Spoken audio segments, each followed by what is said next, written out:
Welcome to Nonna Snowden Cooks. Today we are going to do a nutritious and delicious eggplant parmesan. Do y'all know the difference between eggplant and boogers? Kids will eat boogers. And they'll eat this eggplant too if you make it in this delicious and nutritious recipe we're fixing to do. Yeah, just don't tell them it's eggplant. Welcome to Nonna Snowden Cooks. We are affiliated with an awesome charity, Jump for the Rose. We host skydiving events and raise money for the oldest and largest nonprofit breast cancer treatment center in the Houston area, The Rose. They treat everybody, regardless of ability to pay. Okay, guys, the first step in a good eggplant parmesan is making the good sauce. And I had taught y'all how to do that back in the spaghetti and meatballs video. So if you want to review the whole thing, go back to that video and check it out. Anyway, so I've already browned all the meat. Now, I particularly like the Mutti tomato paste. And today I'm doing a double batch so that I can use one half of it in the eggplant and throw the other half in the refrigerator for later. And so just as a quick review on how to do the spaghetti sauce, first thing you do, well, after you've browned all your meat, you're going to brown the tomato paste a little bit too. And then you get it all over your shirt, which happens to me quite a bit. I have had some of my viewers to ask about a vegetarian dish.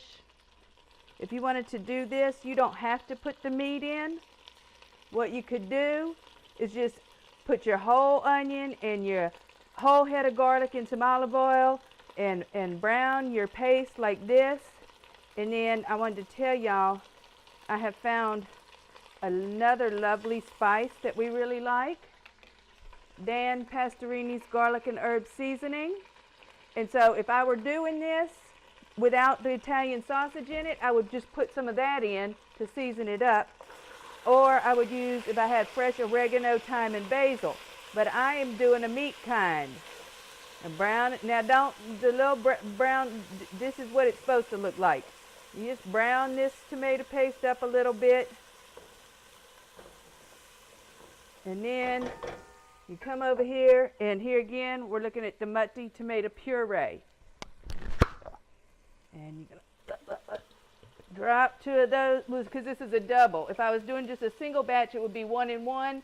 But since it's a double batch, it's 2 and 2. And I'm not putting any of the other seasonings in because I got the hot Italian sausage that I'm going to put back in it. If I wasn't using the hot Italian sausage to season it, then I would be putting some of that and some of the good salt in. And that is it. We stir this up. We fill it up to about right there with water. And we just let it simmer down the rest of the day. Probably 7, 8 hours, something like that. Like I said, we're going to fill it up to about here with water. Let it simmer. Put the meat back in, let it simmer.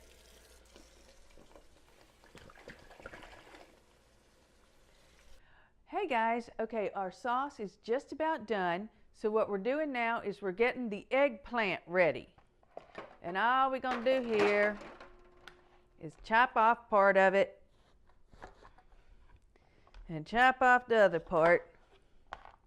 And I like the peeler. You don't have to use the peeler if you don't want to use the peeler. I like the peeler. And we are going to peel this thing. Oop, and I'm banging stuff around and all kind of stuff. Trying not to make too much of a mess, but you never know. All right, guys. So now after you get it all the way peeled through, you're going to slice it. I guess that's about, I don't know, 1/2 inch, give or take. No, that's terrible. 1/4 inch thick little slices here. 3/8. 3/8. All right, it's 3/8. Whatever. And we're going to get it all sliced up. And then next thing we're going to do is bread them. And that's always good fun. Okay, guys, so you get it all peeled and sliced up and looking good. Now you're going to do what's called bread it. And I use the Progresso breadcrumbs. And that's like 1/2 container right there of the breadcrumbs. Then I put in, you remember I told y'all I get the good Romano in the big chunks, and then I cut it up and freeze it and then get it out as I need it. So this is not ricotta cheese. This is Romano cheese from the sheep. Put a little bit of that in there, about that much. I guess that's, I don't know how much that is. It's about that much. Next thing we're going to do, Dan Pastorini's spices, his garlic and herb seasoning. We're going to add that to the dry mix. And it's funny how I got in touch with him. I had been listening to the Michael Berry show, and he had said something about Dan Pastorini having a spice company that does spices. And I thought, wow, well, I bet they're good, and I bet we could use them. Now I'm putting some good salt. And so got hold of them, and I had remembered him from way back in the day when he was a quarterback for the Oilers. And I remember he was tough. He used to play with broken ribs and all that. And that is very impressive to me, because I had broken ribs at one time, you know, from a bar brawl. Don't judge, all right? I was not always someone's Nonna. In any case, you can kind of see what that looks like there. Now in this here thing, we're going to put 2 of the yard eggs, the good fresh out the chicken's butt eggs. We might have to add a 3rd one. I do not know yet. We will see how it goes. And then aside from the eggs, we are going to put in here a little bit of milk. Now we don't have the big jugs of milk here because we don't have kids at home no more. But we're going to pour this all down the cabinet because that's how it works best. Okay, we got that poured. And get our spoon out.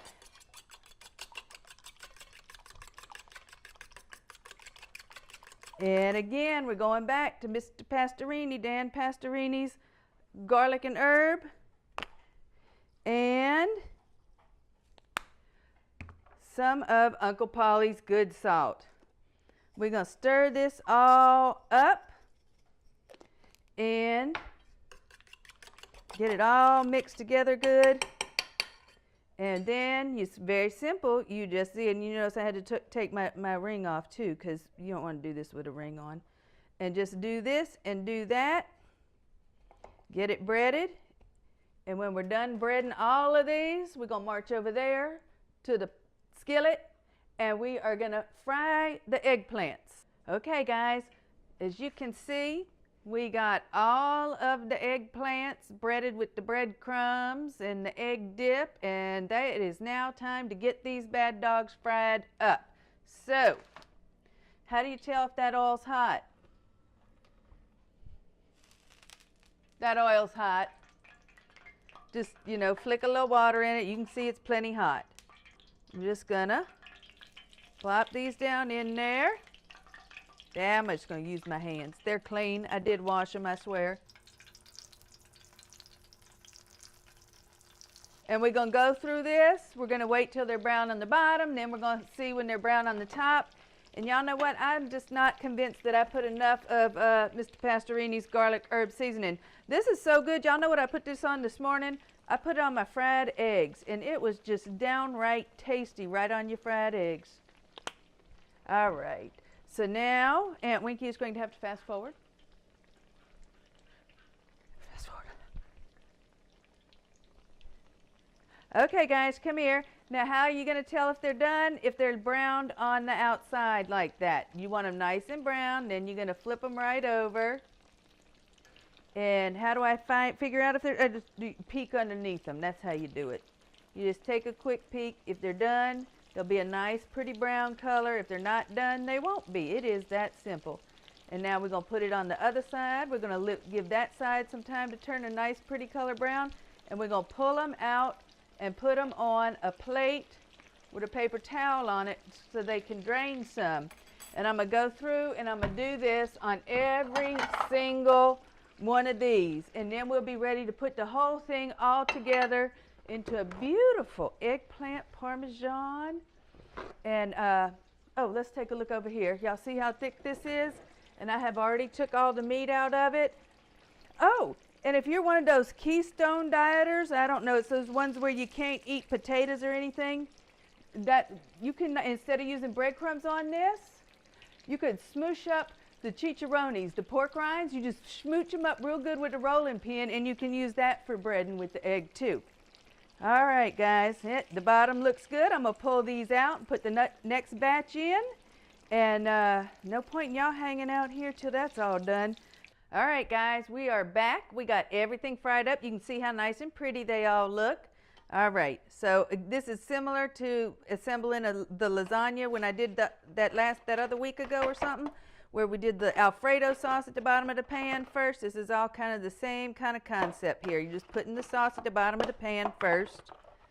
Okay, then we're gonna come over here and we're gonna put a layer of eggplant.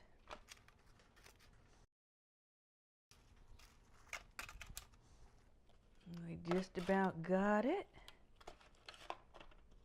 Yeah, give me a little small one here. Oh, this one will do.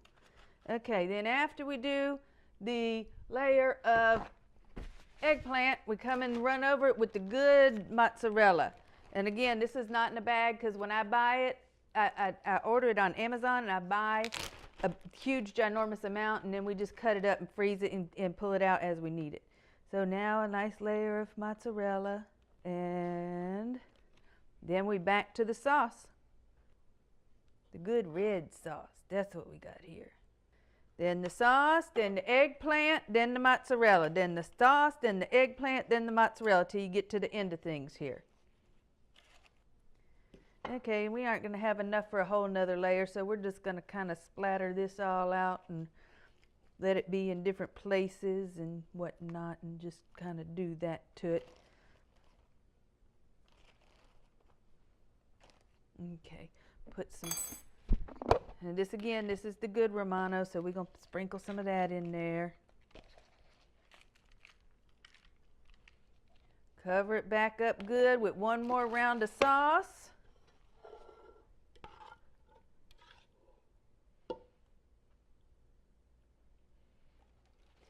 Okay, come take a good look in here.